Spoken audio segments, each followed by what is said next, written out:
F-35 जंगी jet से बमबारी शुरू हो गई है। अमेरिका के समुद्री जंगी जहाज बारूद बरसाने लगे हैं। अमेरिका ने एक नया वॉर जोन दहला दिया है।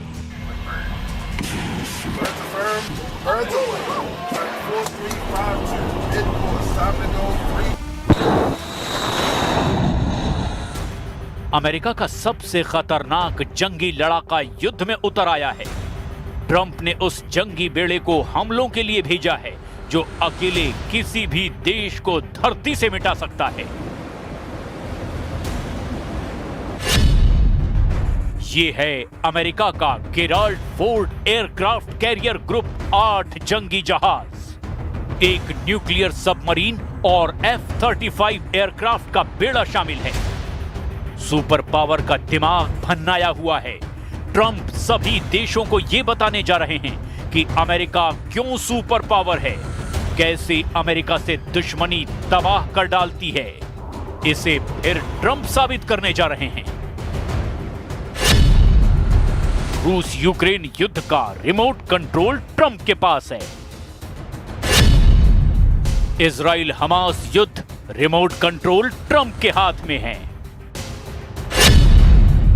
अमेरिका वेनेजुएला युद्ध रिमोट कंट्रोल ट्रंप के साथ है। चीन ताइवान युद्ध टेंशन रिमोट कंट्रोल ट्रंप को चाहिए।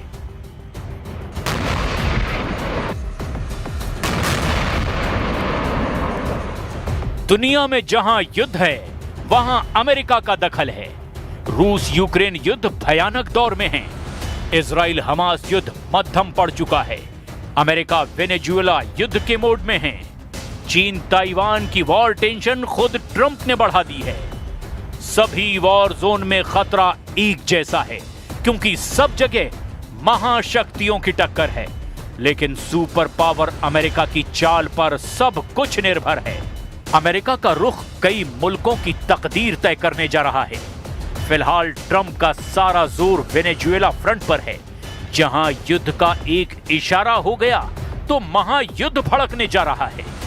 अमेरिकी राष्ट्रपति डोनाल्ड ट्रंप ने लैटिन अमेरिका से ड्रग तस्करी रोकने के नाम पर सैन्य दबदबा बढ़ाने का ऐलान किया है। ट्रंप ने पुष्टि की है कि USA Gerald Ford aircraft carrier group Caribbean सागर में एक्शन में आ गया है। दुनिया का सबसे बड़ा और अमेरिका का एडवांस्ड एयरक्राफ्ट कैरियर हमले भी शुरू कर चुका है। तस्वीरें पेंटागन ने रिलीज की हैं, जिसमें कैरेबियन सागर में दुश्मन के जहाज पर अमेरिका ने हमला बोला है। यूएस सेक्रेटरी ऑफ वॉर पीट हेग्सेथ ने वीडियो पोस्ट कर दावा किया कि अमेरिका ने पूरी रात कैरेबियन सागर में हमला किया है। पेंटागन के जारी इस 20 सेकंड के वीडियो में एक जहाज को बम धमाके से उड़ाते हुए दिखाया गया। अमेरिका के हमले के बाद वेनेजुएला के राष्ट्रपति निकोलस मादुरो ने ट्रंप पर युद्ध भड़काने के आरोप लगाए हैं। pueblo de los Estados Unidos lo sabe. Se están inventando una nueva guerra eterna. Prometieron que más nunca se metían en una guerra y se están inventando una guerra que nosotros vamos a evitar. ¿Con qué? Con la movilización de los pueblos de América del Sur, porque América del Sur y el Caribe todo dice no a la guerra, sí a la paz, sí a la prosperidad. America ने Venezuela में सैन्य अभियान को drug तस्करों के खिलाफ operation का नाम दिया। हालांकि जिस तरह की सैन्य तैयारी और हथियारों की तैनाती है उससे साफ है कि ट्रंप ने मादुरो को सबक सिखाने का प्लान बना रखा है। अमेरिका के 8 युद्धपोत पहले ही वेनेजुएला फ्रंट पर तैनात हैं। अमेरिका ने 6000 से ज्यादा मरीन मादुरो के खिलाफ तैनात कर रखे हैं और अब यूएसएस गेराल्ड फोर्ड और उसके स्ट्राइक ग्रुप को भेजा गया है, जिसमें 5 विध्वंसक युद्धपोत 4500 अतिरिक्त मरीन भी शामिल हैं। उधर वेनेजुएला ने 5000 से ज्यादा एंटी एयरक्राफ्ट मिसाइलों को अमेरिका के लड़ाकू विमानों को मारने के लिए अब तैयार कर लिया है। 10,000 अमेरिकी सैनिकों के साथ जंगी जेट, मिसाइलें, डिस्ट्रॉयर, बम वर्षक, वेनेजुएला के उत्तरी तट के सामने आ डटे हैं, जिसे देखने के बाद निकोलस मादुरो ने युद्ध के लिए ट्रंप को ललकार दिया है। मादुरो ने धमकी दी है कि ट्रंप का नया खेल वेनेजुएला के साथ अब नहीं चलेगा। वेनेजुएला के राष्ट्रपति ने रूस से मिले सभी हथियारों को जंगी अखाड़े में भेजने के ऑर्डर दे दिए हैं। मादुरो ने यह भी कहा कि ट्रंप उन पर परमाणु हथियार बनाने का आरोप लगा नहीं सकते, इसीलिए झूठी क्राइम स्टोरी गढ़ करके युद्ध शुरू कर रहे हैं।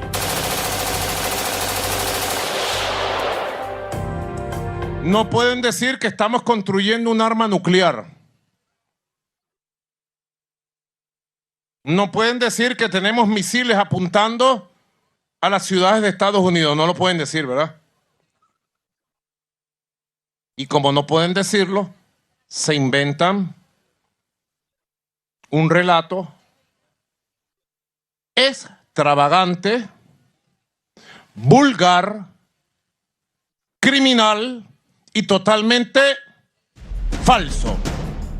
मादुरो ने अमेरिका के इरादों को भांप लिया है। उन्होंने युद्ध के लिए रेडी होने का ऐलान किया है। रूस से मिले हथियारों की तैनाती भी कर दी गई है।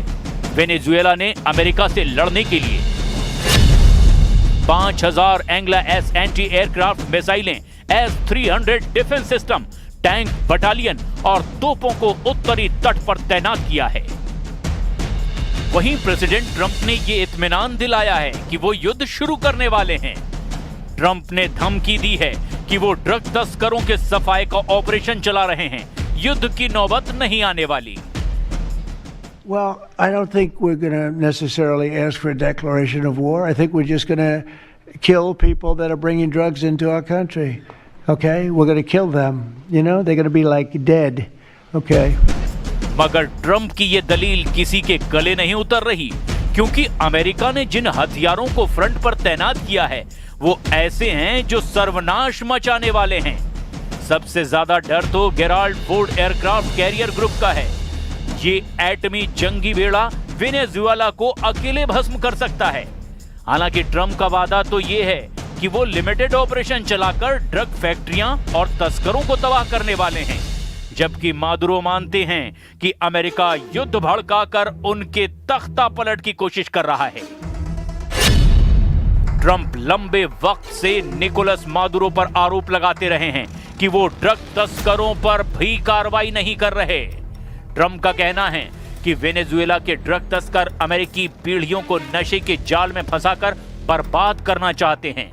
ट्रंप ने 1 महीने में वेनेजुएला के कथित ड्रग तस्करों की नावों पर कैरेबियन सागर में ताबड़तोड़ मिसाइल हमले करवाए हैं। इस ऑपरेशन में अब तक 45 से ज्यादा तथाकथित ड्रग तस्कर मारे गए हैं। प्रेसिडेंट ट्रंप ने निकोलस मादुरो की गिरफ्तारी पर 5 करोड़ का इनाम तक रखा हुआ है। निकोलस को अमेरिका कितना बड़ा दुश्मन मानता है, ये उन पर रखे इनाम से ऐसे ही समझा जा सकता है कि सुपर पावर ने आतंकी आका ओसामा बिन लादेन के सिर पर रखे इनाम से 2 गुनी रकम मादुरो के लिए लगा रखी है।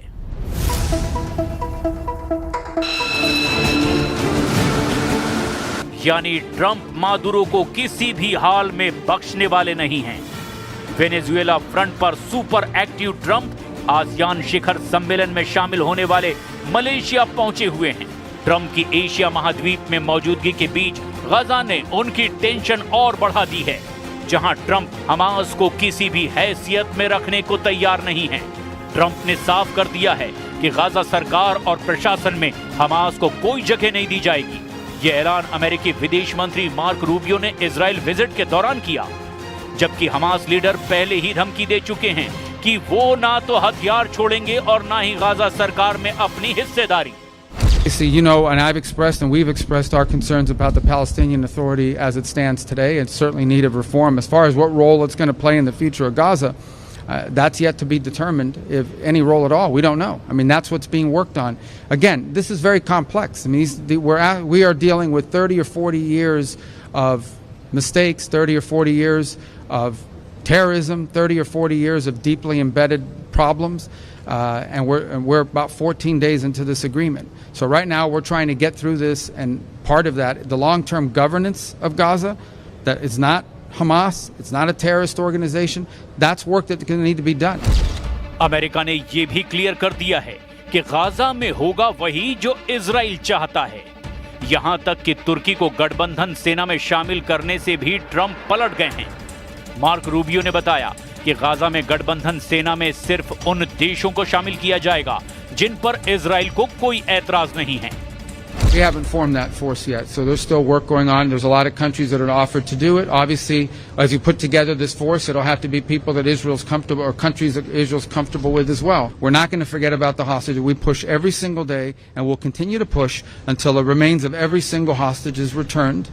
Work is going on. Even as I speak to you now, that's being pushed on. That's not something we're going to start talking about. तुर्की को इस तरह से नजरअंदाज करना ट्रंप के लिए आसान नहीं होगा। एर्दोआन सबसे बड़े किरदार बनने को तैयार हैं, लेकिन नेतन्याहू के विरोध से उनका खलीफा बनने का ड्रीम चकनाचूर होता जा रहा है। प्रेसिडेंट ट्रंप एर्दोआन की जगह कतर और मिस्र को तवज्जो दे रहे हैं, लेकिन हमास अपनी अलग ही बिसात बिछा रहा है। हमास ने अब बंधकों के शवों को लौटाने में लेट लतीफी शुरू कर दी है। हमास ने इजराइल के जिंदा 20 बंधकों को रिहा तो किया, लेकिन 28 बंधकों के शवों में से 13 के शव अब भी नहीं लौटाए हैं। इजराइल को शक है कि हमास ज्यादा से ज्यादा समय युद्ध की तैयारी में लगा रहा है। ट्रंप की पीस डील की ज्यादातर जरूरी बातों पर हमास अमल करने को तैयार नहीं है। जैसे मुर्दा बंधकों के शव लौटाने में हो रही देरी को हमास ने गाजा के खंडहर में तलाशी अभियान का बहाना बना रखा है। हमास मिलिट्री ने हथियार छोड़ने की जगह नई हथियारों का प्रोडक्शन बढ़ा दिया है। युद्ध समझौते के बाद हमास में लड़ाकों की भर्ती और तेज कर दी गई है। हमास ने अपने सुरंग नेटवर्क को फिर से एक्टिव करके हथियारों का वहां गोदाम बनाना शुरू कर दिया है। हमास के बारूदी कारखाने में गोला बारूद, रॉकेट, बम, आईडी सुरंग नेटवर्क में तेजी से पहुंचाए जा रहे हैं। हमास का तर्क है कि जब तक इजराइल अपने एटमी हथियारों को नहीं छोड़ता, वो हथियार नहीं छोड़ेगा। हमास ने ईरान के एटमी प्रोग्राम की वकालत की है।